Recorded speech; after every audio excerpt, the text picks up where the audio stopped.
só, como é que eu ensino a fazer prova? Qual é a melhor forma de você fazer prova? Qual é o melhor caminho para você resolver as provas? Os alunos estão sempre me perguntando isso. Primeira coisa, o fiscal vai entregar, quando ele der o start, olha, pode começar a prova, respira fundo. Você vai ouvir um monte de barulho de folha passando. Vai até o tema da redação. Olha o tema. Tenta já ali dar uma lida, marcar uma palavra-chave, tentar pensar alguma coisa. Vai para a prova que você tem mais facilidade. Geralmente os alunos preferem começar com português, então vá para a prova de língua portuguesa. E aí o que você vai fazer? Vai começar com as questões que você tem mais facilidade. Geralmente eu sugiro ao aluno a começar pelas questões de gramática. Por quê? Porque são questões mais simples, são questões objetivas, são questões diretas. E às vezes a Fundação Carlos Chagas, ela coloca uma questão de interpretação, mas ela direciona por parágrafo e às vezes você não precisa ler o texto todo. Então o que a gente faz antes de começar uma prova de língua portuguesa? A gente faz a nossa leitura de limpeza, a gente organiza a prova, a gente organiza a nossa elaboração de prova naquele momento. E como é que a gente vai fazer isso? Da forma como eu vou te explicar agora. Então olha só, como é que a gente tem que fazer? A gente abriu a prova, certo? Deixa eu trazer meu mouse para cá. A gente abriu a prova. Primeira questão. Opa, eu não tenho um texto. Eu tenho uma charge. Olha, isso não era comum na Fundação Carlos Chagas. A Fundação Carlos Chagas sempre foi uma banca que trouxe textos pesados, textos extensos e, dependendo do concurso, às vezes textos até filosóficos. Quando não, trazia textos do tipo do Machado de Assis, com vocabulário mais rebuscado. Hoje, é uma banca que pode trazer um quadrinho, aqui nem é uma charge, né? Aqui é um quadrinho. Traz um quadrinho pra gente, vou riscar charge. Isso não é uma charge, isso é um quadrinho, Lilian. Então, olha só. Eu olho para o quadrinho, olho para o comando da questão. Contribui também para o efeito de humor da tirinha um recurso à seguinte figura de linguagem. Opa, a banca está cobrando estilística. Estilística. Estilística você encontra no capítulo de semântica. Lilian, qual é a solução para figura de linguagem? Figura de linguagem não tem jeito, você precisa decorar, você precisa memorizar as principais. Quais são? Essas que estão aqui nas opções são figuras de linguagem que você precisa memorizar. Hipérbole, personificação, eufemismo, antítese, pleonasmo, metáfora e metonímia. Tem que saber, não tem jeito. Ainda mais assim, com uma prova recente, 2022, com a banca cobrando. Lília, pode cair na prova de TRTs? Pode cair em qualquer prova da FCC. Depois ela coloca assim, ambiguidade. Opa, a banca também está trabalhando com semântica. Lilian, como é que eu aprendo ambiguidade? Olha só, ambiguidade é duplo sentido, né? Quando a gente tem outras possibilidades de sentido para aquele texto ali.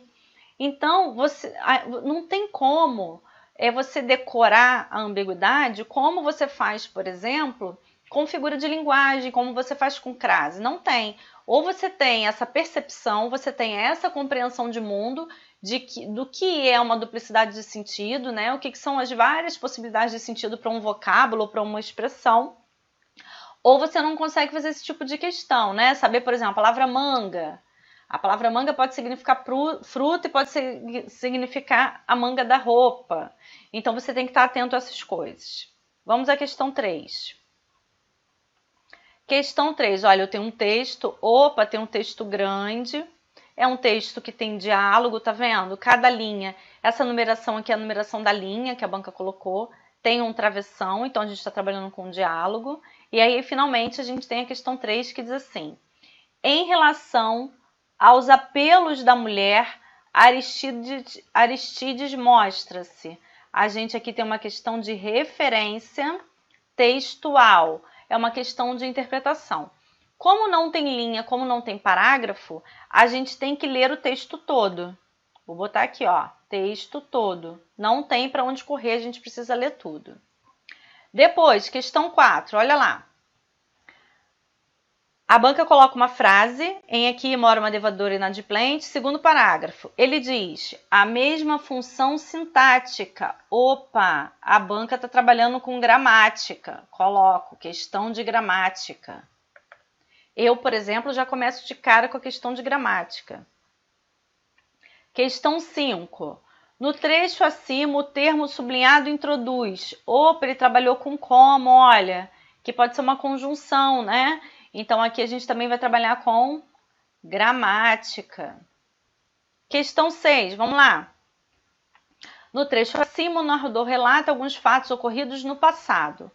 Um fato anterior a esse tempo passado, opa, ele está trabalhando com o quê? Com semântica verbal, que é a própria temporalidade. A FCC sempre gostou desse tipo de questão. Então, é uma questão de gramática. Questão 7. Emprego da vírgula. Opa, mais uma questão de gramática. Vamos para a questão 8. Transpondo-se a frase acima para a voz passiva. Gramática. Aí, opa, mais um textão. Olha, tá falando de Quincas Borba. Já sei que é um texto do Machado. Então, vamos para a questão, texto grande, questão 9. A opinião ostensiva, o termo sublinhado pode ser substituído sentido. Está trabalhando com semântica. Como ele está falando de termo sublinhado pode ser substituído, ele está trabalhando com vocábulo. Como é que a gente substitui vocábulo? Ou seja, relações de sinônimos, relações de antônimos, hiperônimos, hipônimos. Todas as últimas provas que eu corrigi da FCC, esse tipo de questão apareceu. Questão 10. No primeiro parágrafo, o narrador destaca a seguinte característica da Maria Piedade. Então, aqui ela está trabalhando com interpretação. Vamos escrever direitinho, né? Porque às vezes eu me empolgo, quero ir rápido. E aí a caneta não consegue acompanhar. Então, olha aqui, ó. Interpretação. Preciso o quê? Ler o texto, não tem jeito. 11. Implícita a afirmação do médico de que a filosofia é uma coisa e morrer de verdade é outra. Está a oposição entre, também a interpretação. Questão 12, vamos lá. Retoma o termo mencionado. Ora, se está trabalhando com retoma o termo mencionado, ele está trabalhando com coesão. E se é coesão, provavelmente é pronome. Aí a gente olha, ó, o, pronome. Pode ser um pronome demonstrativo, pode ser um pronome obliquátono. Então, aqui a gente está trabalhando com gramática. Questão 13. O narrador dirige-se diretamente ao seu leitor. Aqui ele está falando do tratamento de pessoa. Tratamento de pessoa, do discurso. 14. O termo sublinhado, que aqui no caso é todavia, pode ser substituído sem prejuízo para o sentido original. Gramática. Ele está trabalhando com conjunção, é coesão. Semântica de conjunção. 15. Os pronomes sublinhados, olha aqui, ó, o que e o lhe. Então, a gente está trabalhando com pronome. Estamos trabalhando com gramática, que é a mesma coisa aqui que coesão. Trabalhar com pronome é trabalhar com coesão. Questão 16 e última, ele está falando de semântica aqui, ó, sentido, saber se o sentido é figurado ou se o sentido é literal. Sentido figurado é conotação, sentido literal é denotação. Depois a gente volta e resolve. O que vai acontecer? Depois que você fizer essa leitura de limpeza, você vai resolver os assuntos que você tem mais facilidade. Por quê? Você é esperto, você já fez o curso de questões, você já sabe qual é a quantidade, qual é o tema que você, o assunto que você mais acerta, o assunto que você mais erra. E aí o que você vai fazer? Você vai resolver primeiro as questões que você tem mais facilidade, os assuntos com os quais você tem mais afinidade, porque isso vai te gerar segurança, isso vai te trazer tranquilidade. Se você começar a resolver a prova de qualquer jeito e pegar uma questão que te deixe nervoso, inseguro, cara, acabou, assim, é um processo difícil de você recuperar, é possível. Então, usa a prova a seu favor, usa esse caminho de estudo a seu favor. Escolha as questões com as quais você tem mais afinidade, as questões que você tem mais facilidade para resolver e comece por elas. Eu vou começar na ordem. Vamos lá.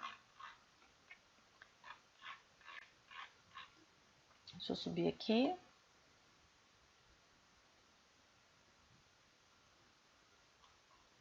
Questão 1. Então, vamos lá. Vamos para o quadrinho.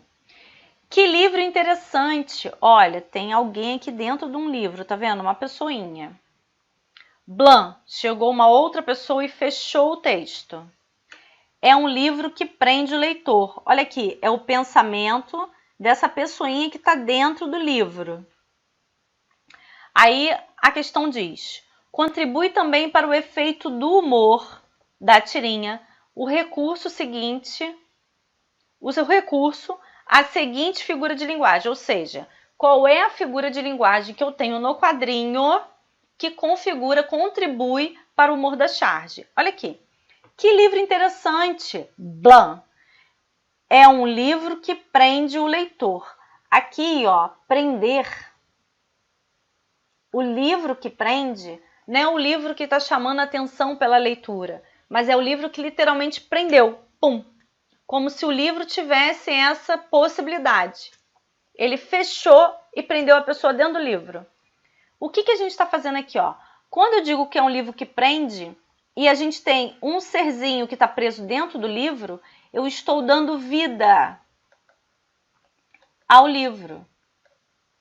E se eu estou dando vida ao livro, eu estou fazendo uma figura de linguagem chamada de personificação. O que é personificação? A personificação é isso, é dar vida. Então, olha aqui, ó. A hipérbole. O que é hipérbole? A hipérbole é o exagero das coisas. Nossa, eu cheguei morrendo de fome. Não, eu não estou morrendo de fome, eu não estou a ponto de morrer, mas eu estou com muita fome. Então, quando a gente fala eu estou morrendo de fome, eu estou fazendo uma hipérbole, eu estou exagerando. Então, aqui a gente não tem o exagero. A gente tem B, ó, personificação. Eufemismo. O que o eufemismo é? O eufemismo é o abrandamento. É a suavização das coisas, né? O suavizar. Então, você diz assim, ele morreu, ele bateu as botas. Não, ele entregou a alma a Deus. Quando eu falo ele entregou a alma a Deus, eu estou fazendo um eufemismo. Se eu digo assim, ó, você mentiu, e eu digo, você faltou com a verdade, a segunda oração, você faltou com a verdade, é um eufemismo. Para eu não ser agressiva, tá? Não ser rude. A antítese é quando a gente trabalha com ideias opostas. Eu tenho uma oposição do tipo, eles vivem uma relação de amor e ódio. Ou seja, uma relação de amor e ódio é uma relação que eu tenho coisas antagônicas, opostas. Então, eu estou trabalhando com a antítese.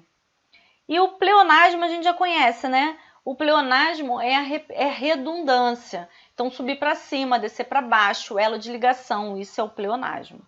Então, aqui nesse quadrinho que a gente tem, é a personificação do livro, né? Quando você falou de prender, não falou do prender de chamar atenção, mas falou do prender de puff, fechou e a pessoa ficou presa ali no livro. 2. Para obter seu efeito de humor, a tirinha explora a ambiguidade do seguinte termo. Leitor, interessante, livro, prende o verbo ser. Não. Ora, o leitor ali é o leitor mesmo, é aquele que lê o livro. Não tem duplicidade de sentido. Interessante, ó, que livro interessante, ele está gostando do livro. Então, não tem duplicidade de sentido. Livro não tem duplicidade de sentido. Onde é que a gente vai ter? No prender, né? A questão 1 já dá a dica que o gabarito aqui é a letra D, é o verbo prender. Por quê? É o prender no sentido de fechar, enclausurar, e o prender no sentido de chamar atenção, de fazer com que o leitor fique ali, nossa, aquele livro me prendeu. Mas não prendeu porque ele te fechou. Prendeu porque você não conseguiu parar de ler de tão agradável e interessante que aquele livro era, né? Então, ele chamou a sua atenção. Então, aqui o gabarito é prender. A gente risca a letra E, o verbo ser não tem duplicidade de sentido. Aqui agora a gente tem o texto 2. Nós vimos naquela leitura de limpeza que a primeira questão, ó, fala sobre o apelo da mulher. Eu vou ler o texto, eu acho que só tem essa questão de interpretação, depois é só gramática. Então eu vou ler o texto para a gente poder interpretar o texto, entender esse texto, e aí a gente vai resolvendo a questão. E depois é só questão de gramática. Vamos lá. Na linha 1 começa assim: cobrador usa intimidação como estratégia. Empresas de cobrança usam técnicas abusivas, como tornar pública a dívida. Veja que está entre aspas, olha, como se fosse retirado de uma manchete, né? Então, o que eu tenho aqui? Eu tenho a apresentação do meu assunto. Que apresentação de assunto é esse? Cobrador versus devedor. Mas eu tenho um ponto aqui que é chave. Qual é? A intimidação como estratégia. Tá? Ela foi utilizada como estratégia.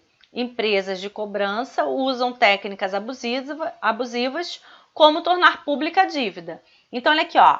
Essa intimidação como estratégia é o quê? Uma técnica abusiva. E aí, ó, como tornar pública a dívida? É um exemplo. Então, eu tenho aqui o exemplo para aprofundar qual é o tipo de técnica abusiva que é utilizada nessa relação de cobrador versus devedor. Então, vamos para o texto agora, para a segunda parte, quando começa de fato a narração. Ela abriu a janela e ali estava ele, diante da casa. Por que eu sei que eu tenho uma narração? Começa a contar uma história, um texto narrativo. O que o texto narrativo tem? Tem personagem e tem uma história, uma ação que vai se desenrolar no decorrer de um tempo. Então, eu tenho início, meio e fim, e eu tenho aspectos cronológicos. Olha, eu consigo ver, ela abriu a janela e ali estava ele diante da casa. Olha, eu estou construindo a cena e vendo a cena se desenvolver, né? A ação se desenrolar. Caminhando de um lado para o outro. Então, quem caminhava de um lado para o outro? Ele. Então, eu tenho ela e ele. Carregavam um cartaz cujos dizeres atraíam a atenção dos passantes. Aqui mora uma devedora inadimplente. Então, o que a gente observa aqui nesse primeiro parágrafo da narrativa? Que ele é o cobrador e ele está fazendo isso de forma o quê? Constrangedora, de forma a causar um constrangimento nessa mulher. Essa mulher é quem? É a devedora. Então, ele é o cobrador. E ele está lá, andando na porta da casa dela com cartaz para um lado e para o outro. Depois, você não pode fazer isso comigo, protestou ela. Então, o que ela colocou? Ela reclamou. Olha aqui, ó. É a fala dela. Você não pode fazer isso comigo. Olha aqui o travessão abrindo a fala. Protestou ela. O escritor, né, o narrador, ele faz questão de mostrar a forma como ela está falando. Por quê? Porque a gente não cria só a narrativa em si, mas a gente também vai criar toda a situação de emoções, sentimentos e expressões desses personagens ou dessas personagens. Aí ele responde: claro que posso, replicou ele. Você comprou, não pagou. Então aqui começa o quê? A discussão entre eles, né? Eles começam a brigar. Você é uma devedora inadimplente e eu sou o cobrador. Por diversas vezes tentei lhe cobrar, você não pagou. Então ele está dizendo assim, ó, eu só cheguei a esse ponto porque eu já cobrei para você um montão de vezes e você não pagou. Então por isso que agora eu estou aqui na sua porta fazendo você passar vergonha. Aí ela responde, olha aqui o travessão de novo. Não paguei porque eu não tenho dinheiro. Esta crise. Já sei, ironizou ele. Você vai me dizer que por causa daquele ataque lá em Nova York, seus negócios ficaram prejudicados. E aí o que a gente começa a observar? Aqui ela tenta justificar por que ela está devendo. E ele faz o quê? Ironiza, ele debocha, ele não acredita. Depois, problema seu, ouviu? Problema seu. Meu problema é lhe cobrar. E é o que eu estou fazendo, do tipo, Se você está com crise, se você não está conseguindo pagar, o problema é seu. Eu estou fazendo o meu papel, que é cobrar e fazer com que você me pague. Mas você podia fazer isso de forma mais discreta. Olha só, ela está o quê?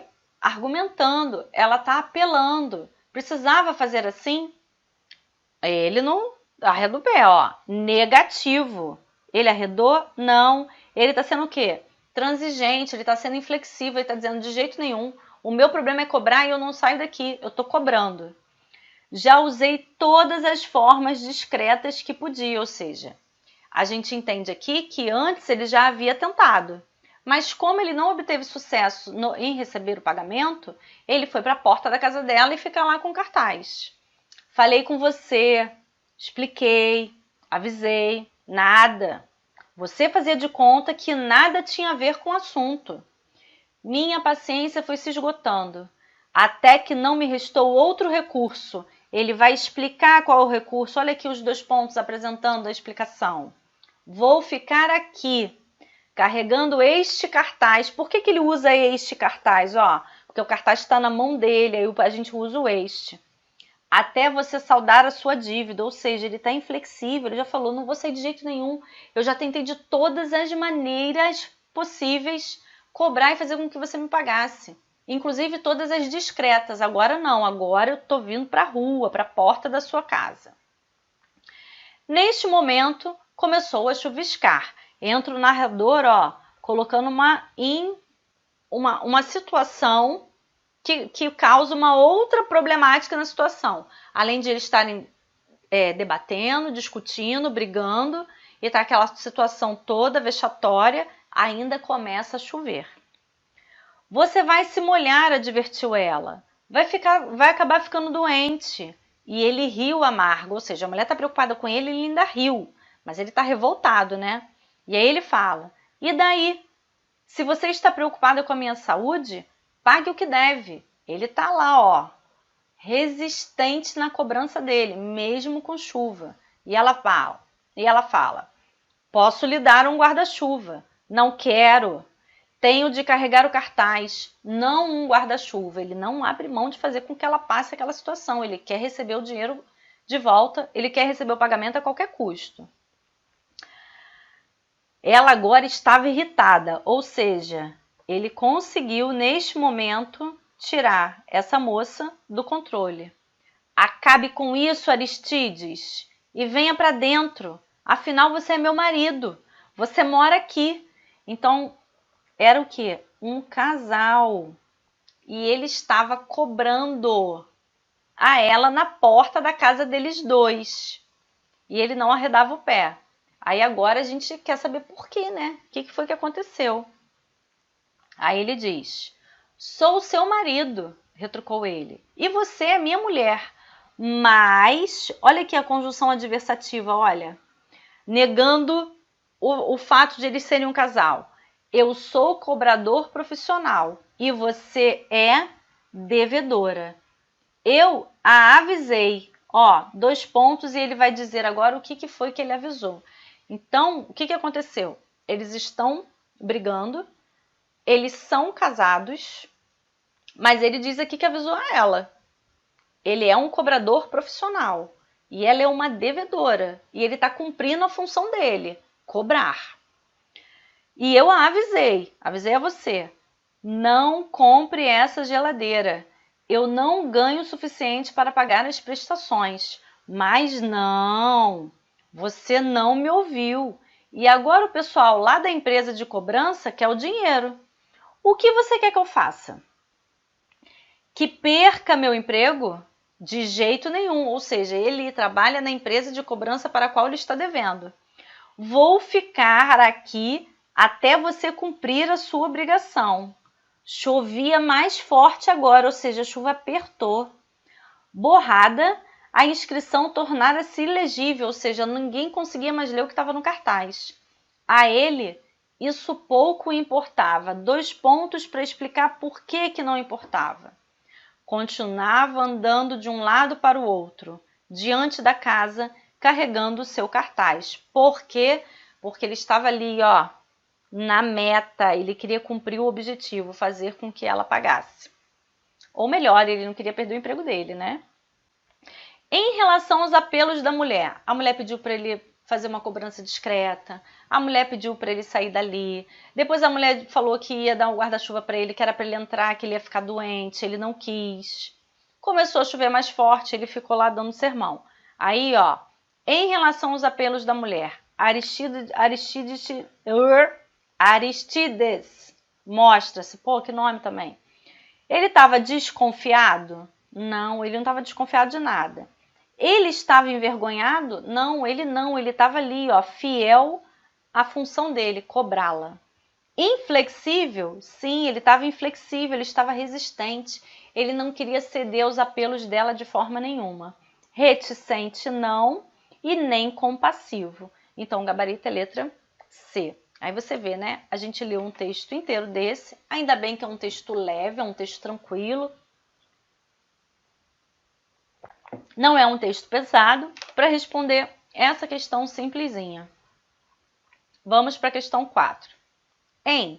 Aqui mora uma devedora inadimplente. O termo sublinhado exerce a mesma função sintática do termo sublinhado em. Olha lá. O que eu falo sempre? Eu explico isso na primeira aula que eu dou no curso de função sintática do período simples. Eu começo o curso de gramática fazendo isso aqui. Por quê? Porque isso aparece em todo e qualquer tipo de banca e de diversas formas. Ou as bancas vão cobrar a identificação do termo, como aqui. Algumas bancas cobram a nomenclatura, sujeito, objeto direto, objeto indireto. E outras bancas não vão cobrar a nomenclatura, não vão pedir a identificação, mas vão fazer como o CESP faz, de perguntar se eles estão na mesma relação sintática, se eles exercem o mesmo papel, aí compara o período simples com o período composto. Então, sintaxe, gente, tem que saber. E dentro de todas essas perspectivas, desde a função sintática em si, a nomenclatura, até a identificação.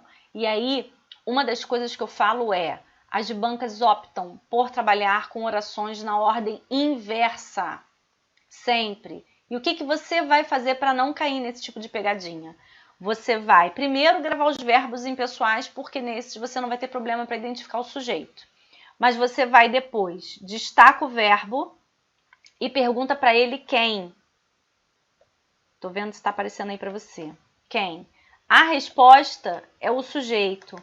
Coloca na ordem direta, organiza a oração e se salva para não errar. Então, olha lá.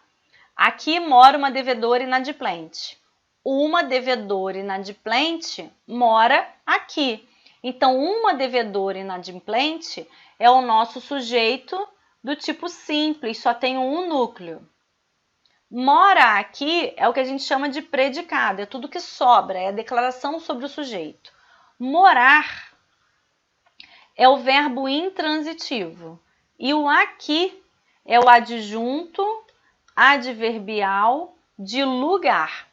E a banca quer o termo sublinhado que exerce a mesma função sintática. Então, o que eu tenho que fazer?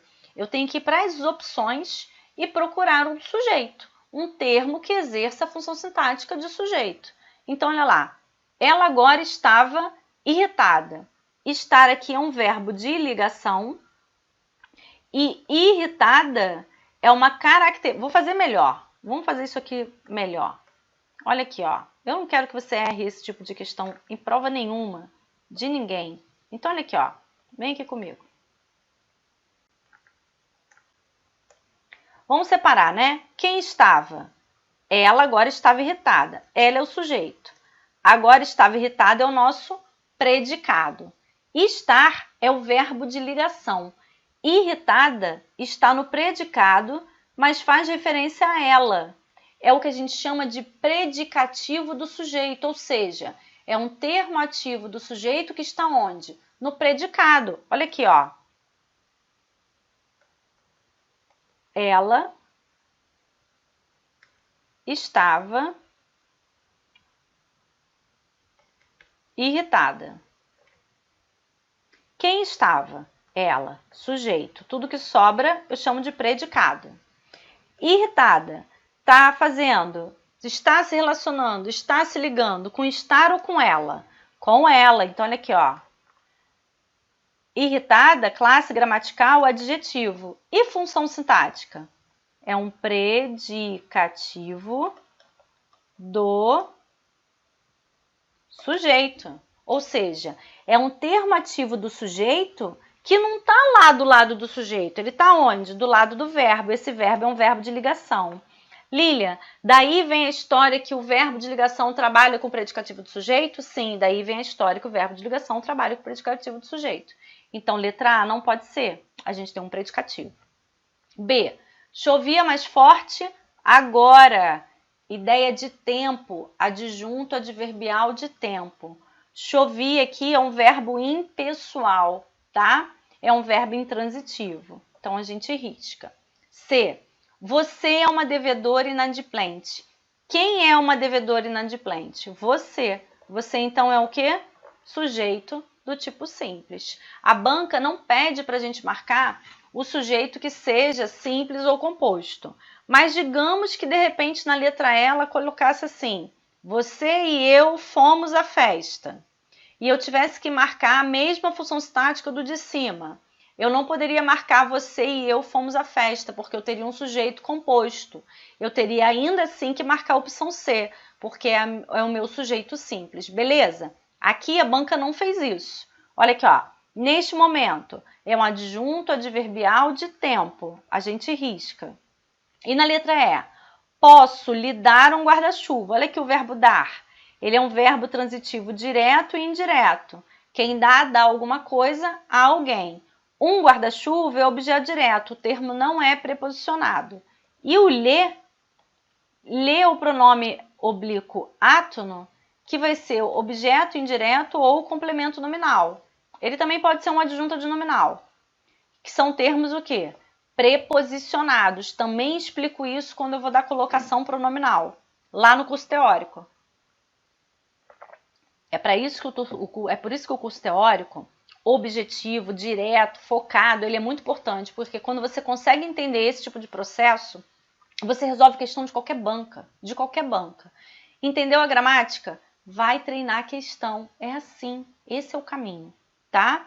Então, aqui o lê é um objeto indireto e um guarda-chuva é o objeto direto. A gente risca a letra E, o gabarito é sim letra C de casa, o você, beleza? Tá. Vamos para a próxima questão, questão 5.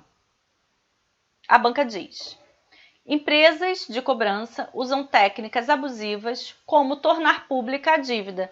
Eu até falei sobre isso quando eu li o texto, porque é tão natural na hora da interpretação, Lilian, né? Já ficar identificando os pronomes, vendo as recuperações que eles fazem, os elementos coesivos, as conjunções, que isso já se torna automático. É basicamente assim, conhecer a banca e saber o que ela pode cobrar ou não. Tá aí, ó. O que esse como tornar pública está fazendo? Ele está trazendo um exemplo de qual é o tipo de técnica abusiva. Então, no trecho acima, o termo sublinhado introduz uma condição? Não. É uma justificativa? Também não. Um conselho? Também não. Olha aqui, uma comparação e um exemplo, porque a gente sabe que o como, ele pode fazer uma comparação, certo? Aliás, na maioria das vezes. E quando é que o como faz uma comparação? O como faz uma comparação quando eu tenho dois elementos do tipo, ela dança como a mãe dança. Então, eu poderia dizer assim, ó, ela dança como a mãe. O verbo dançar está implícito aqui, ó, como a mãe dança, está implícito. Então, eu tenho uma comparação. Agora, usam técnicas abusivas, como tornar pública a dívida, eu não tenho uma comparação, eu tenho uma exemplificação. Então, não é letra D, gabarito é letra E. Questão 5, letra E. Ok? Facinho, facinho? Vamos para a questão 6. Eu adoro verbos. Vocês não têm noção de como eu amo verbo. É a aula que eu mais gosto, assim, tanto de ministrar, de dar, quanto o assunto que eu gosto de estudar. É a parte de verbo. Mas essa aqui foi uma questão dada. Olha o que a banca faz. No trecho acima, o narrador relata alguns fatos ocorridos no passado. Então, quando a gente desenha a linha do tempo, ó, a gente começa com a linha do tempo aqui no PQP, que é pretérito mais que perfeito. Eu caminho para o pretérito perfeito, para o presente, e aí depois eu caminho para o futuro com uma linha pontilhada, porque o futuro ele só acontece no campo das ideias, né? Porque quando o futuro vai ocorrer, ele já vira presente. E a gente tem o pretérito imperfeito aqui, que também é um tempo no passado, que acontece até o presente. Eu não vou nem botar ele ali, eu não gosto de botar ele, o pretérito imperfeito na marca da linha do tempo, porque ele é tão passado quanto o perfeito. Qual é a diferença para o perfeito? No perfeito, eu tenho certeza do fim. Ele tem início, meio e fim certos. O pretérito imperfeito, ele tem um outro objetivo, que não é mostrar o término da ação, mas ele quer mostrar que a ação era habitual, ou seja, era um hábito. Quando eu digo para você assim, eu cantava na noite, eu não estou dizendo para você que eu não canto mais, eu estou dizendo para você que era habitual cantar na noite. Agora, se eu digo para você, eu cantei na noite, eu tenho início, meio e fim na noite. Eu comecei a cantar, eu tive uma duração e depois eu parei de cantar. Agora, no cantava não, é habitual. Eu quero mostrar que aquilo era corriqueiro, era comum, né? E o pretérito mais que perfeito, olha, o nome do pretérito mais que perfeito. Deixa eu ganhar um espaçozinho aqui. Ó, é pretérito mais que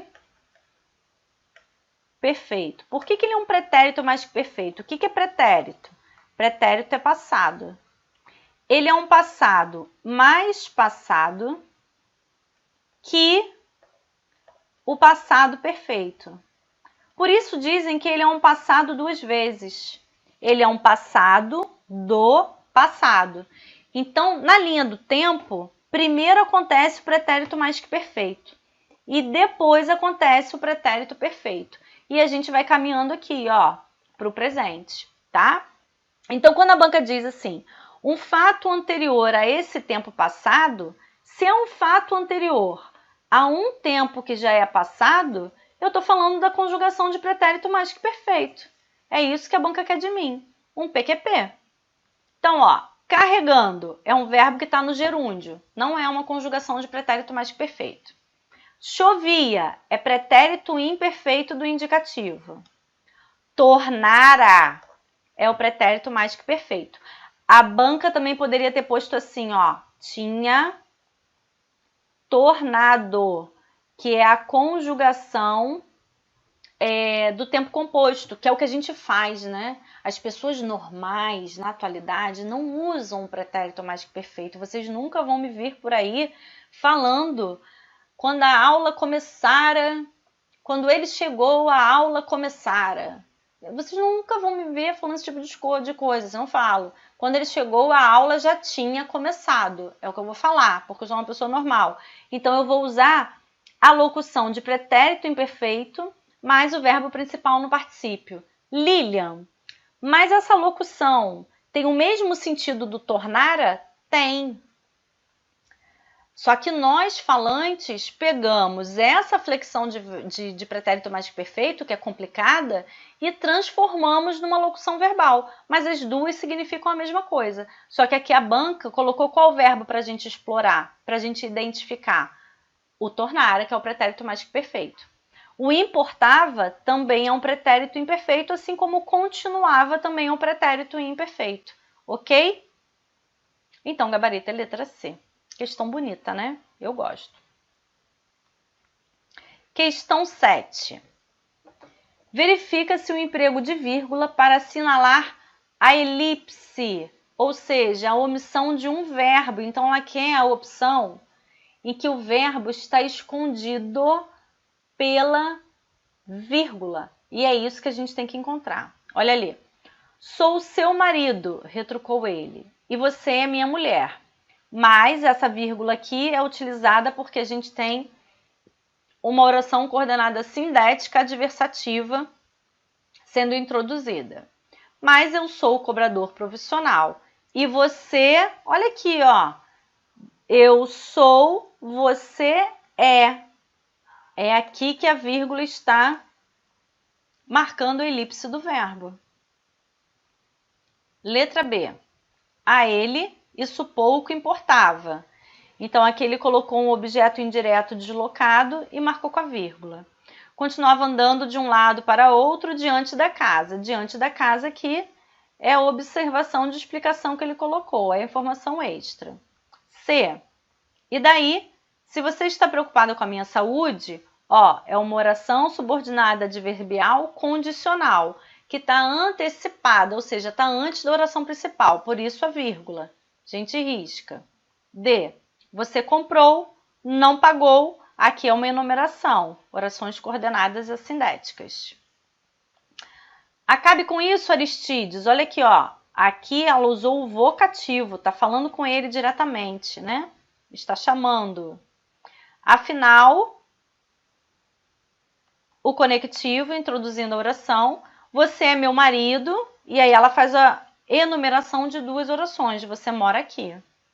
A gente risca, beleza? Gabarito letra A. É a única opção em que a gente tem o verbo sendo suprimido pela vírgula. Ou seja, a vírgula fazendo elipse do verbo, é a mesma coisa. Empresas de cobrança usam técnicas abusivas. Transpondo a frase acima para a voz passiva, questão dada também, né? Questão simples. Como é que a gente faz a transposição da voz passiva? O que é voz passiva? O que é fazer a voz passiva? Fazer a voz passiva em qualquer situação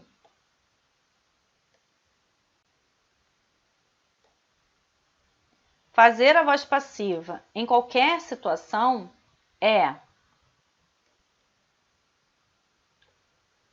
transformar o objeto direto em sujeito paciente. Isso é fazer voz passiva, tá? Então, a gente sempre pega o objeto direto, que é da voz ativa, da VA, e a gente transforma em sujeito paciente na voz passiva, que é o que vai acontecer aqui, ó. Empresas de cobrança usam técnicas abusivas. Vamos lá. Quem usam? Empresas de cobrança. Meu sujeito. Tudo que sobra, a gente chama de predicado. Usam técnicas abusivas. Usam o quê? Ó, técnicas abusivas é o meu objeto direto. Usar é o meu VTD. Como é que eu vou fazer, então, a transposição para a voz passiva? Técnicas abusivas assume a posição de sujeito. Técnicas abusivas. O verbo é usar. Ele está em que tempo e modo? Presente do indicativo. Então, técnicas abusivas são usadas. Por que são usadas? São usadas é a minha locução da voz passiva. Olha aqui, verbo ser, no presente do indicativo igual ao verbo usar, presente do indicativo, e usadas no particípio. Então, técnicas abusivas são usadas, aí a gente coloca aqui, ó, pelas empresas de cobrança. Então, eu posso colocar é usado? Não, porque o são usadas concorda com técnicas. Não pode ser foi usado, não tem concordância, nem corresponde ao mesmo tempo verbal. São usados não estabelece concordância com técnicas, risca. Foram usadas, ó, o verbo está no pretérito perfeito, essa aqui é a pegadinha, porque a gente tem uma tendência a fazer sempre a voz passiva no pretérito, por isso que a banca coloca. A gente risca D e aí a gente vai trabalhar com a letra E. São usadas, ok? Então, vamos para o próximo. Agora a gente tem um texto. É um texto que fala sobre o Quincas... Aliás, é um trecho de texto do Quincas Borba. Está escrito ali, ó. Leia o trecho do romance Quincas Borba. Vamos lá. Quantas questões de interpretação tinham, hein? A gente tinha uma, sentido original, mas aqui eu posso ir direto para o 6º parágrafo, não preciso ler tudo. No 1º parágrafo, não preciso ler tudo. Implícita a afirmação do médico de que a filosofia, 8º parágrafo, não preciso ler tudo. E aqui já é um coesão, não preciso. E aqui também eu não preciso. Então, olha só, eu nem vou fazer essa interpretação gigante desse texto pesado, porque não tem a menor necessidade disso. Vamos direto para a questão, por quê? É aí o que eu falo, é a gente usar estrategicamente o que a banca faz, coloca na prova a nosso favor. Olha aqui, ela colocou lá, 6º parágrafo.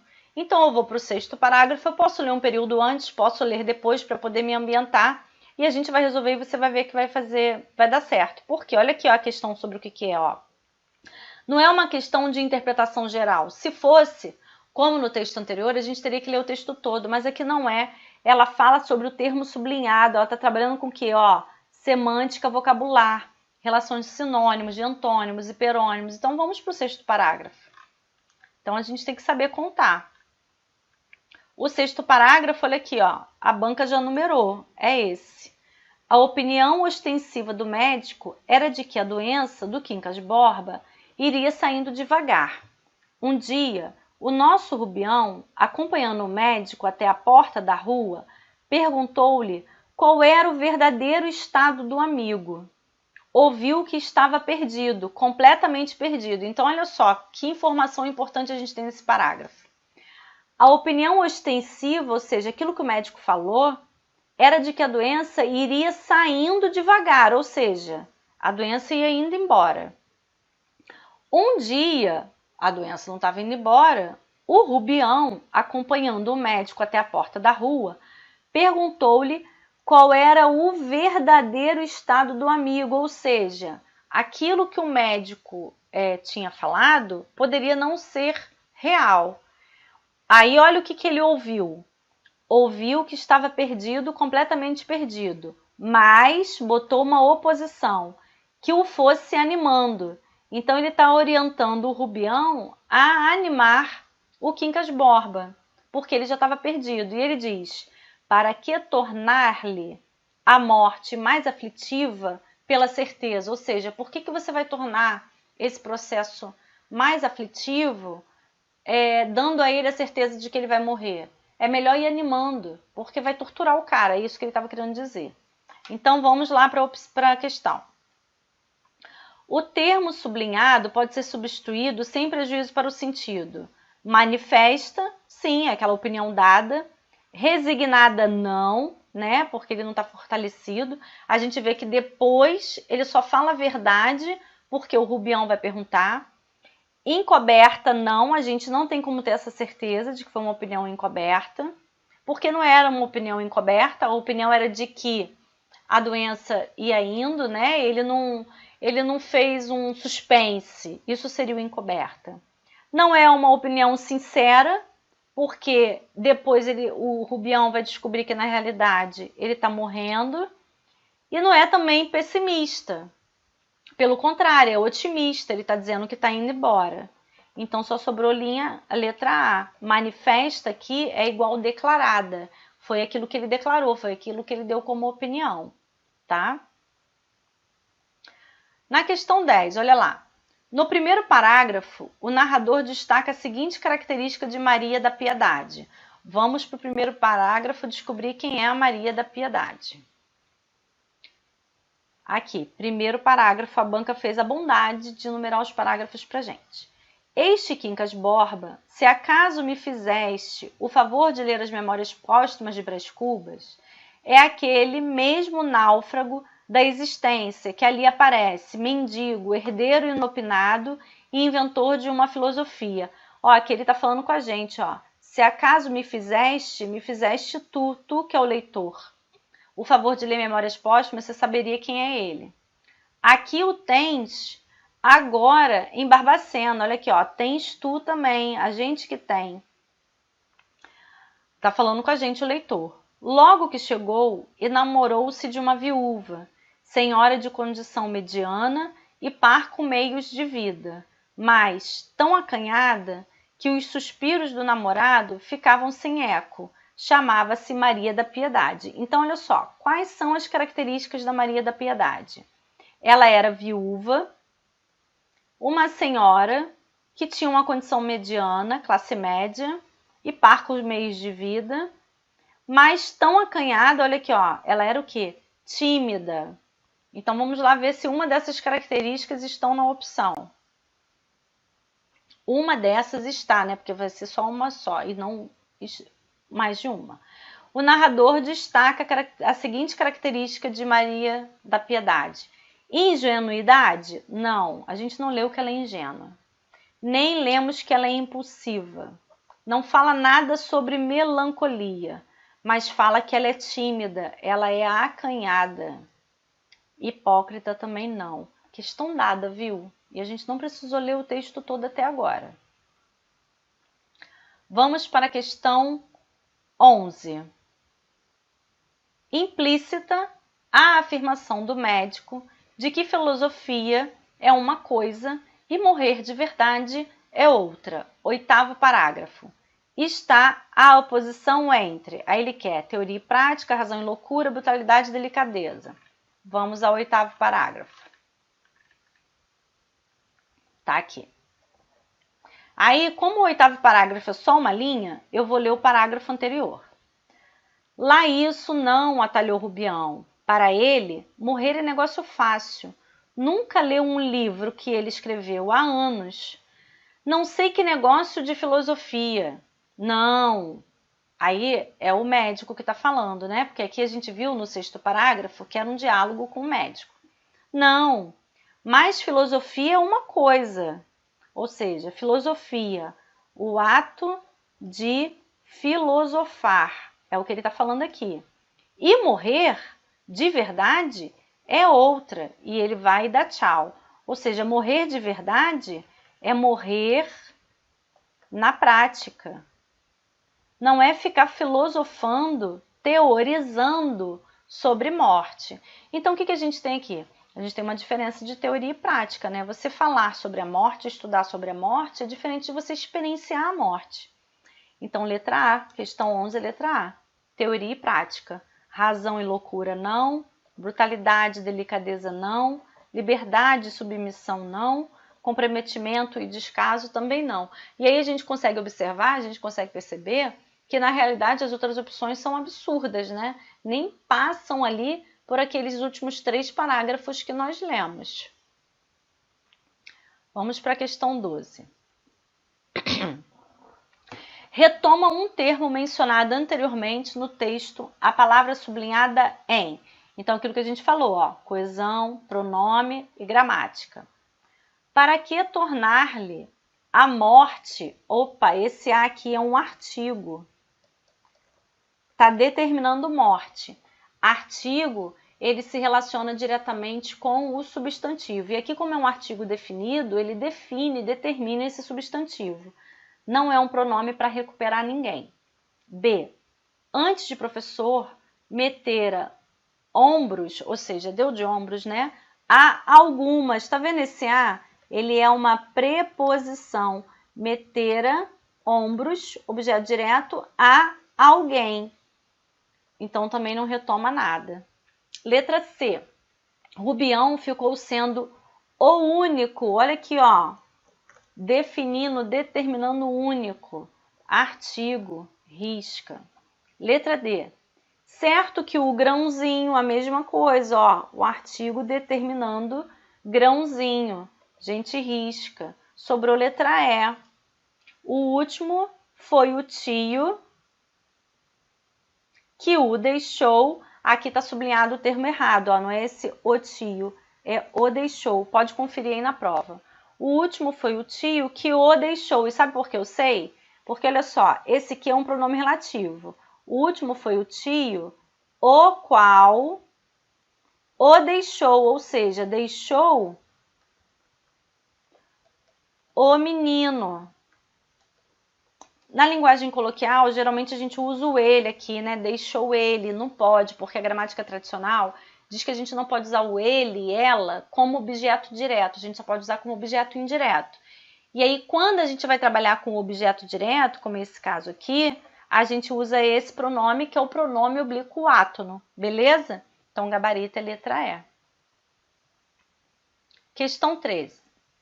O narrador dirige-se diretamente ao seu leitor no seguinte trecho. É logo no início, no primeiro parágrafo, ele fala 2 vezes com o leitor. Vamos lá para o trecho para você ver. Eu já tinha destacado. É importante você destacar no seu texto também. Aqui, ó. Este Quincas Borba, se acaso me fizeste o favor de ler as memórias póstumas de Brás Cubas, ou seja, se a gente fizesse esse favor para ele, e depois aqui o tens agora em Barbacena. Então, aqui nessa fala, ele fala com o leitor e aqui em cima também. A gente tem que ver agora qual que o examinador colocou na opção, na questão. Questão 13. Grande façanha, como se você fosse mal. Não, isso aqui é um diálogo do Rubião com o Quincas Borba. Rubião ficou sendo o único amigo do filósofo, não está falando com a gente. Chamava-se Maria da Piedade, ele está explicando lá aquela mulher.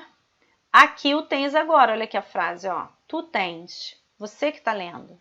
Tu és bom, Rubião, tá vendo? Tu é para enganar a gente, ó. Mas esse tu és bom é o próprio Rubião aqui. Rubião aqui é um vocativo. O Quincas Borba é que estava falando isso, para o Rubião. Risca letra E. Então, gabarito letra D. Questão 14. Essa foi dada absurdamente. Essa questão foi aquela que ele falou assim, ó, vou dar essa questão para ninguém zerar a prova. O termo sublinhado pode ser substituído sem prejuízo para o sentido original por. Todavia, conjunção o quê? Conjunção adversativa. Quais são as conjunções adversativas que a essa altura do campeonato você já deveria ter decorado? Contudo, todavia, entretanto, no entanto. Então, ó, nesse caso, não. Contudo, sim, é a conjunção. Por isso, não, que explica. Além disso, soma, portanto, conclusão. Só o contudo pode substituir. Ok? Questão 15. Saberia Rubião que o nosso Quincas Borba trazia aquele grãozinho de sandice que um médico supôs a Charlie. Então, olha lá, ó. Trazia aquele grãozinho de sandice, o qual. Então, tá recuperando grãozinho de sandice, ok? Grãozinho de sandice é o termo aqui, ó. É um pronome relativo, recupera o seu antecedente. Que um médico supôs achar-lhe, achar dele quem? Do Quincas Borba. Então, ó, recupera, letra A, um médico? Não, porque ele está colocando respectivamente. Quincas Borba e Rubião? Não. Quincas Borba e Grãozinho? Sim, mas não nessa ordem, o contrário, é Grãozinho de Sandice e Quincas Borba. Grãozinho de Sandice e Rubião? Não. Sobrou então quem? Letra E, tá? Linda a questão também, né? Bem organizadinho. Agora a questão 16. Quincas Borba trazia aquele grãozinho de sandice. Ele destacou grãozinho. Aí ele diz aqui no comando. Os termos sublinhados são empregados respectivamente em sentido. Ó, Quincas Borba trazia aquele grãozinho de sandice. Sandice é loucura, né? É um impropério, é uma doideira. Então, um grãozinho, não existe um grãozinho de loucura. Isso aqui é um sentido figurado. É o que a gente chama de valor conotativo ou valor de conotação. Nem antes, nem depois da moléstia, que lentamente o comeu. Olha aqui, sabe o que é isso? Personificação. Quando a gente trabalha com sentido figurado, a gente está trabalhando com sentido... Quando a gente trabalha com figura de linguagem, a gente está trabalhando com sentido figurado, ó. Esse comeu aqui, ele tem um sentido figurado. E a figura de linguagem é a personificação, porque aqui, ó, eu dei vida à moléstia. Moléstia não pode comer nada, certo? Depois o terceiro. Regia então uma escola de meninos, que fechou para tratar do enfermo. Ó, então, regia, alguém fechou o quê? A escola foi fechada. Então, é fechar no sentido literal, no sentido real, que é o que a gente chama de valor denotativo. D de dicionário, ok? Então, vamos lá procurar. Letra A, figurado, figurado, não. B, literal, figurado, literal, não. Letra C, figurado, figurado, literal, é esse aqui. D, figurado, literal, literal, não. E, literal, literal, figurado, também não. Beleza?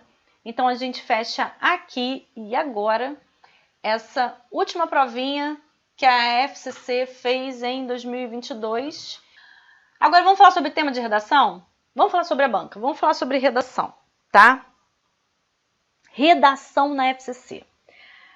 A FCC, a banca, na atualidade, sempre foi, né? Há muito tempo e ela não perdeu esse hábito. Ela é a banca mais exigente no critério de conteúdo. Teve uma época, e ó, já tem tempo isso, hein? Tempo que a pessoa dá aula para redação. Em que a banca trabalhava assim, ó. Ela colocava 30 pontos para conteúdo, 30 pontos para estrutura e 40 pontos para expressão. O que começou a acontecer? As pessoas começaram a gabaritar a expressão na redação, que é a parte de erro gramatical. E aí as notas de redação começaram a ficar altas. O que a banca fez? A banca inverteu, tirou 40 pontos de expressão, passou esses 40 pontos para conteúdo e deixou expressão valendo 30 pontos. Então, a gente ficou com conteúdo valendo 40, estrutura valendo 30 e expressão valendo 30. E ela é uma banca extremamente exigente em relação à questão da argumentação, tá? Tanto que no site, lá no curso de teoria, eu explico como fazer uma redação dissertativa.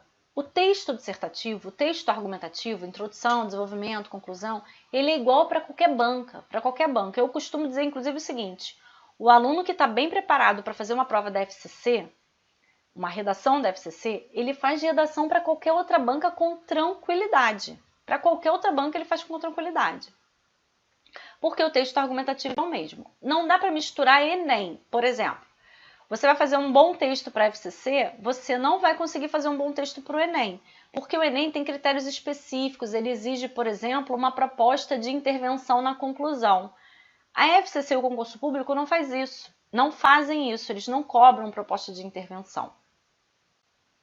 Então, se você sabe fazer uma boa redação no Enem, você faz uma boa redação para o concurso, mas isso não acontece de forma contrária. O fato de você fazer uma boa redação no concurso público não quer dizer que você vai fazer uma boa redação no Enem, principalmente por conta da proposta de intervenção.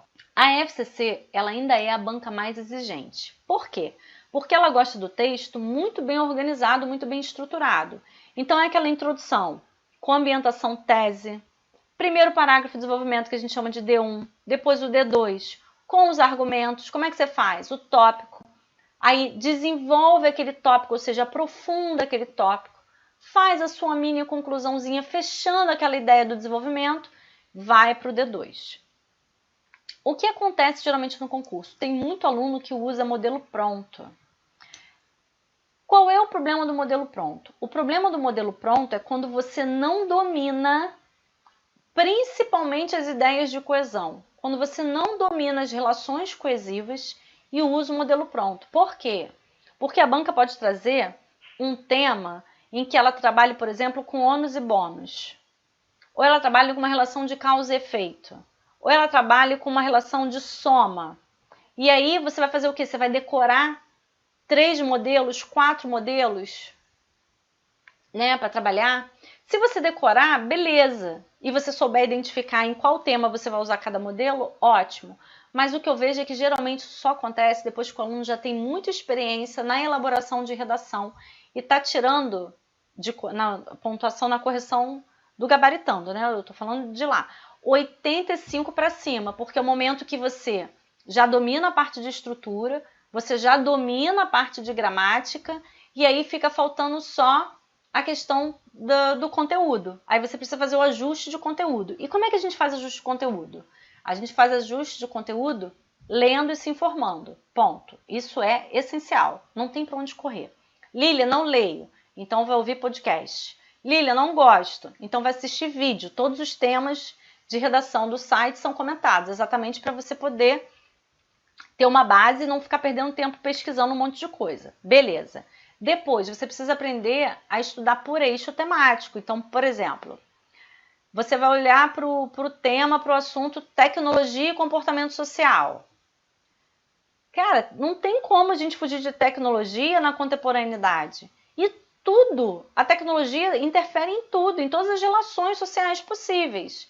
Então, se você já tem uma ideia geral, né, uma ideia própria, definida de como a tecnologia interfere, como ela influencia no comportamento da sociedade, você consegue encaixar essa ideia em qualquer tema que traga tecnologia e comportamento social. Isso é uma grande estratégia. Eu acho muito melhor do que você ficar decorando um monte de espelho.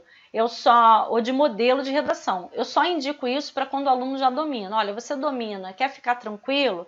Aí você usa lá o seu modelo. Mas geralmente acontece o contrário. Quando o aluno domina, aí é que ele não quer o modelo mesmo. Então eu vou trazer agora, vou te mostrar os últimos temas que a banca cobrou, né? 2022, 2021, 2020, eu acho que eu trouxe até 2019 agora que não sei, para a gente poder entender o que é que a banca vai querer de você de tema de redação. Olha esse tema aí, ó, o intercâmbio de papéis na sociedade contemporânea. Tá vendo o texto motivador? Então, o texto motivador é extremamente importante para a prova, para a FCC. Por quê? Em todos os últimos concursos, a banca colocou o tema assim, ó, de forma explícita, igual tá ali, o intercâmbio de papéis na sociedade contemporânea. Só que a pessoa que está acostumada a trabalhar com a Fundação Carlos Chagas e já conhece a Fundação Carlos Chagas, ó, de outras primaveras, sabe que às vezes a banca não coloca o tema assim bonitinho de forma explícita. Você precisa aprender a tirar o tema, entender o tema do texto motivador. Então, olha só, quando a gente olha para o tema de forma direta, tá lá, o intercâmbio de papéis na sociedade contemporânea. A gente pode pensar 200 mil coisas sobre o intercâmbio de papéis. E aí a gente precisa ir para o texto, para poder ler o texto e entender o que ela quer, porque o texto motivador é onde vai ter o recorte do que eu preciso argumentar, do que eu preciso discutir. Então, olha lá. Com as intensas e aceleradas mudanças sociais, políticas e econômicas ocorridas na contemporaneidade, cada homem e cada mulher foi e continua sendo protagonista, espectador e autor de rupturas e transformações nos costumes e estilos de vida. Ou seja, o que a banca está dizendo para a gente? Que eles assumem diversos papéis. Ambos podem assumir os mesmos papéis: protagonista, espectador e autor. Depois, a geração mais velha, por exemplo, experimentou, por maior espaço temporal, relações de poder e também naturalizou mais intensamente noções sobre papéis masculino e feminino, calcadas no modelo tradicional de relações de gênero, em que havia o exercício da autoridade dos homens sobre as mulheres e os filhos no seio das famílias. Então, o que ela está falando, a banca? Que antigamente era assim. Mas como é hoje na contemporaneidade? Na contemporaneidade é assim, olha lá, o intercâmbio de papéis na sociedade contemporânea. Não. A gente sabe hoje que muitas mulheres sustentam os seus lares, né? A gente não tem mais esse papel, esse comportamento de que o homem, ele é o provedor, ele manda, ele é o chefe. Isso caiu por terra. Hoje não tem mais profissão de homem e profissão de mulher. Isso não acontece mais. Então é sobre isso que é necessário discutir, argumentar no texto. Lília, eu poderia fazer uma contraposição, fazer um D1 mostrando como era antigamente, o D2 mostrando como é agora? Pode. Você vai fazer uma redação por contraposição. Lília, eu poderia fazer um texto só por soma? Colocar duas situações em que eu vou defender que o intercâmbio de papéis na contemporaneidade é extremamente positivo e coloco 2 exemplos positivos? Sim, você também pode fazer. E aí por isso que eu falo, a depender da forma como você vai escolher trabalhar, Se você fica preso, engessado num modelo pronto de redação, você pode acabar utilizando uma ideia que não cabe naquele modelo. Nada contra os modelos, como eu disse, a gente só precisa saber usar, apesar de eu não utilizar. Depois a gente tem um outro aqui, olha lá. Isolamento social na era da comunicação virtual. Aí ele coloca o texto motivador. Foi recentemente publicado no American Journal um estudo com adultos jovens de 19 a 32 anos de idade, apontando que quanto maior o tempo despendido em mídias sociais de relacionamento, maior a sensação de solidão das pessoas. Além disso, esse estudo demonstrou também que quanto maior a frequência de uso, maior a sensação de isolamento social, ou seja, quanto mais tempo você fica ali, ó, com a cara nas redes sociais, maior é a sensação de solidão, de abandono, de isolamento. Então, o que ele está dizendo? Isolamento social na era da comunicação virtual. Ou seja, o que é esse isolamento? Como ele acontece na era da comunicação virtual? Lília, eu poderia inclusive falar, citar nesse caso a Covid-19? Poderia. Você poderia falar que isso fez com que as pessoas se isolassem mais, que os casos de depressão aumentassem, os de ansiedade aumentassem, comprovando, ratificando como é problemática a questão do isolamento. E as redes sociais acabam fazendo isso, né? Quantas pessoas estão juntas, às vezes, numa mesa e estão no celular, e às vezes estão conversando pelo celular, em vez de estar ali, esquece o celular, interagindo, né? Isso acontece com um monte de gente. Então, você também poderia argumentar, discutir sobre esse ponto de vista. Lilian, esses temas, eles podem cair de novo? Eu vou dizer para você, eles podem ser cobrados de uma outra forma, mas com a mesma ideia, com a mesma pegada. A banca não vai colocar assim, por exemplo, o intercâmbio de papéis na sociedade contemporânea, mas ela pode colocar na sociedade contemporânea, redige um texto dissertativo argumentativo a respeito do tema. Na sociedade contemporânea, homens e mulheres podem exercer os mesmos papéis ou papéis distintos, exercerem as mesmas atividades ou atividades distintas. Pode trazer, por exemplo, a questão do salário, né, que é diferente mesmo quando eles ocupam o mesmo cargo, a mesma função. Isso é estar dentro do mesmo eixo temático, dentro do mesmo campo de ideias.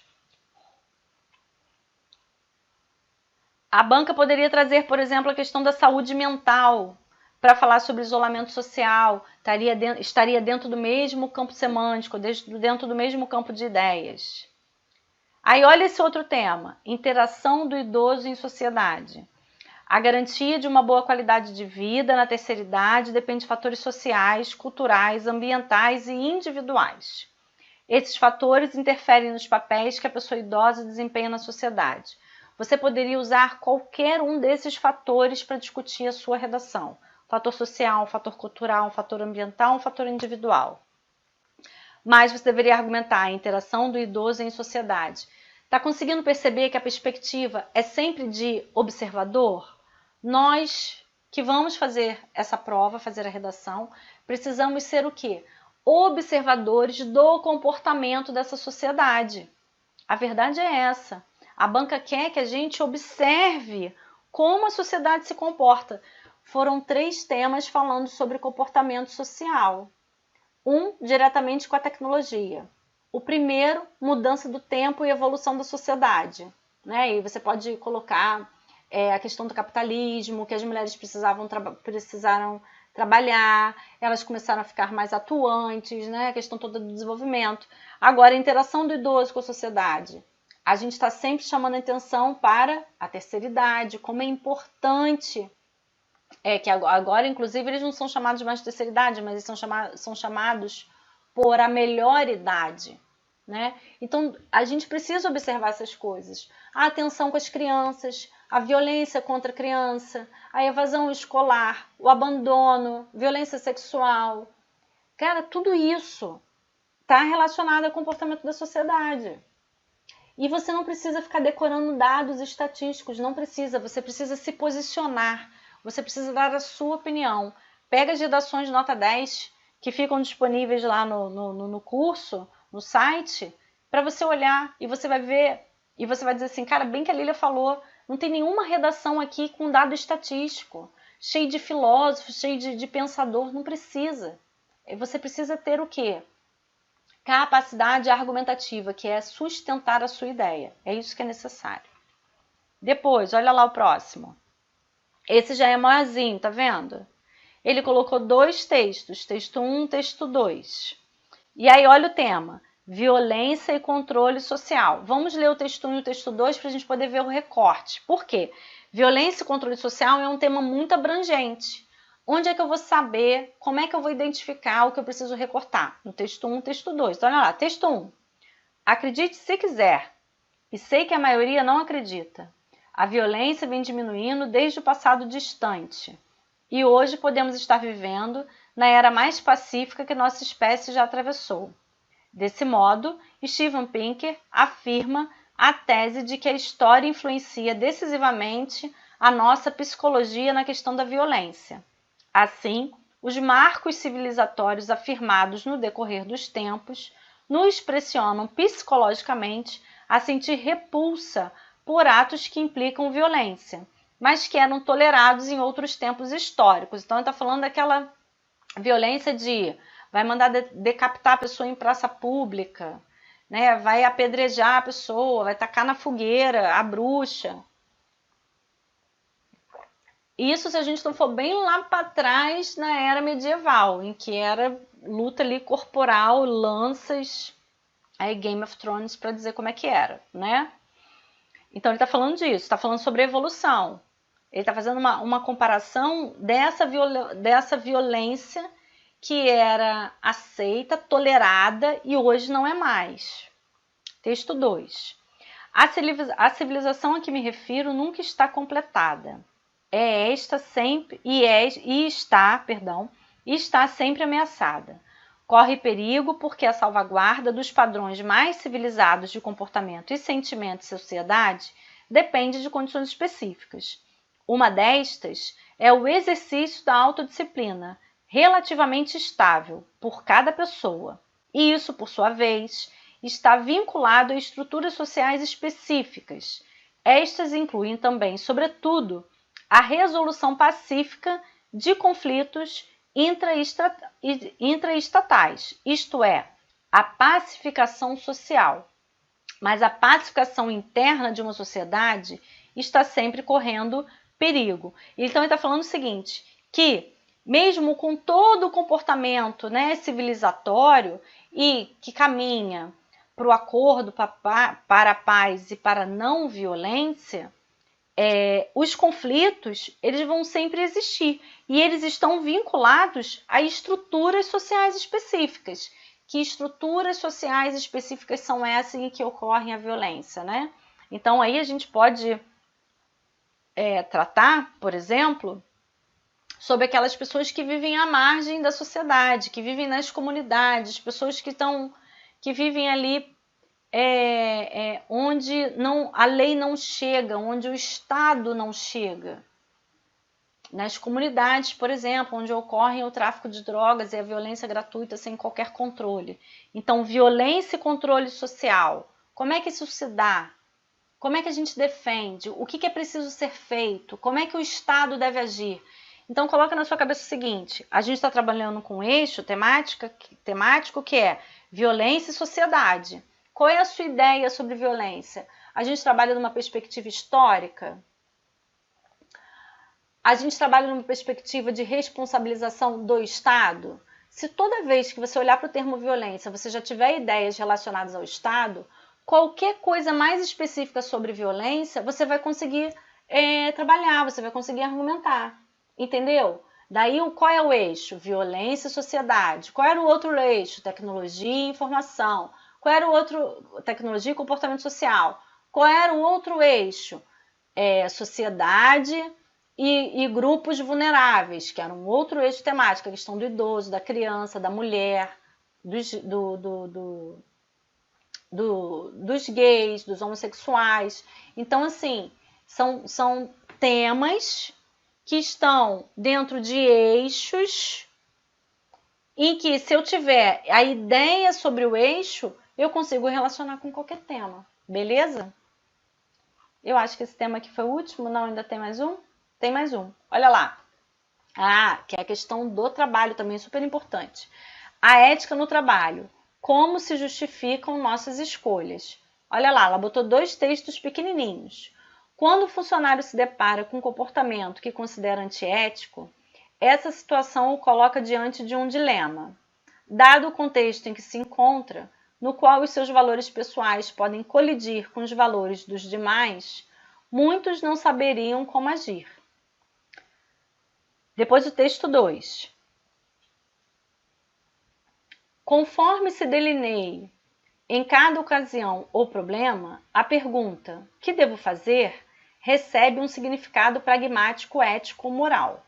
No ambiente de trabalho, trata-se de fundamentar decisões entre possibilidades de ação alternativas. Então, olha só, o que ele está falando em cada texto? No primeiro, ele está falando da questão do dilema, né? Por quê? Você se deparou com um comportamento que é antiético. E aí o seu valor pessoal não corrobora aquele outro. Ou seja, eles estão o quê? Em oposição, eles estão colidindo. Como agir? Né? Como você vai agir com ética? Depois o 2.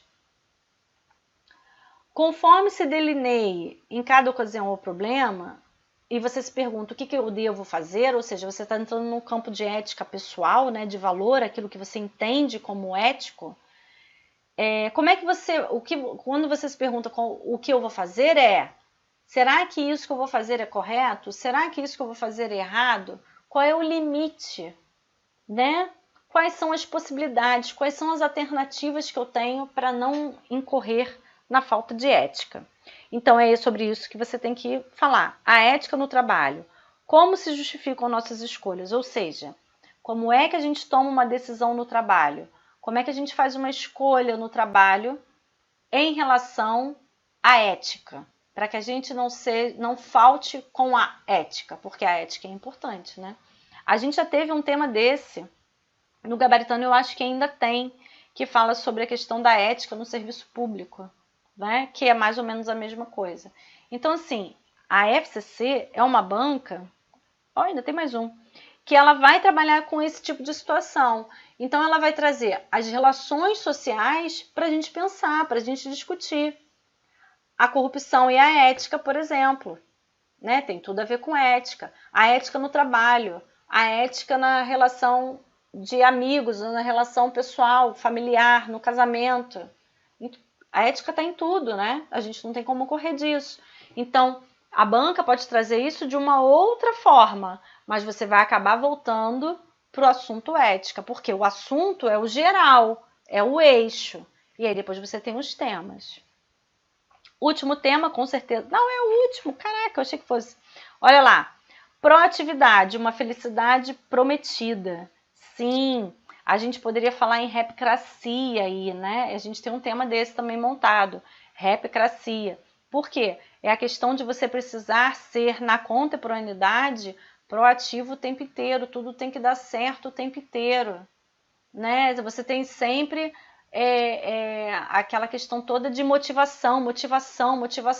Você não pode ficar triste, você não pode falhar, você não pode ficar para baixo. Então, é um tema que vem aqui como proatividade, uma felicidade prometida. Mas eu posso trabalhar com a questão da repcracia, por exemplo, e está dentro do mesmo eixo, o mesmo assunto. E são assuntos que podem voltar de outras formas, o que eu estou falando desde o início dessa aula.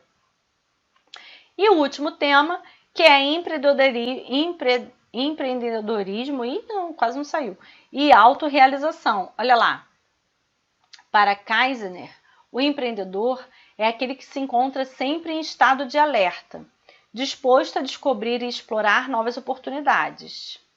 Para McClelland, acho que é assim que fala, não sei, são os valores, as motivações humanas e a necessidade de autorrealização que movem indivíduos na busca de atividades empreendedoras. Então, ele está dizendo que primeiro ele traz a definição de quem é o empreendedor. E depois ele mostra o que é que faz uma pessoa a desenvolver atividades empreendedoras. Aí ele coloca 2 pontos. Vai explicar um desejo de realizar as coisas da melhor maneira, não exatamente pelo reconhecimento social ou prestígio, mas sim pelo sentimento íntimo de necessidade de realização pessoal. Também há quem pense que o empreendedorismo nasce da necessidade do indivíduo frente às condições sociais em que se encontra. Então ele coloca 2 ideias que fazem com que uma pessoa seja empreendedora. Uma, a necessidade pela qual ela está passando, que faz com que ela seja obrigada a empreender, para de alguma forma ser remunerada. E a outra é uma questão íntima, é uma questão pessoal, realização pessoal. Eu preciso empreender porque isso vai me satisfazer pessoalmente. Né? Então ele está falando dessas 2 situações. E aí você precisa se posicionar. Você acha que o empreendedorismo é o quê? É um lado ou é um outro lado? Vem com a pessoa, nasce, ou ela é obrigada? Lília, eu quero defender as 2 coisas, porque eu acho que as 2 coisas fazem sentido. Então, no D1, desenvolvimento 1, você vai fazer um posicionamento. Vai dizer que o empreendedorismo ele pode acontecer das 2 formas. Tanto por uma questão pessoal, uma motivação, ou pode acontecer por uma questão de necessidade. E talvez essa pessoa que começou por uma necessidade se encontre como uma empreendedora nata. Né? Isso pode acontecer. Então, qual é a estratégia que você vai utilizar para argumentar? Vai depender do seu campo de ideias. Agora, o que é mais importante é você saber identificar no texto motivador qual é o recorte que você vai fazer para discutir o tema que está ali explícito. Beleza? Bom, é isso. Terminando a aula aqui. Obrigada pela audiência. Qualquer dúvida é só me procurar, tá? Pode me procurar no curso, pode me procurar nas minhas redes sociais, pode procurar no grupo do Telegram, pode procurar no grupo do WhatsApp, onde você achar que você se sente mais à vontade para me procurar e para fazer suas perguntas, ok? Beijo, obrigada!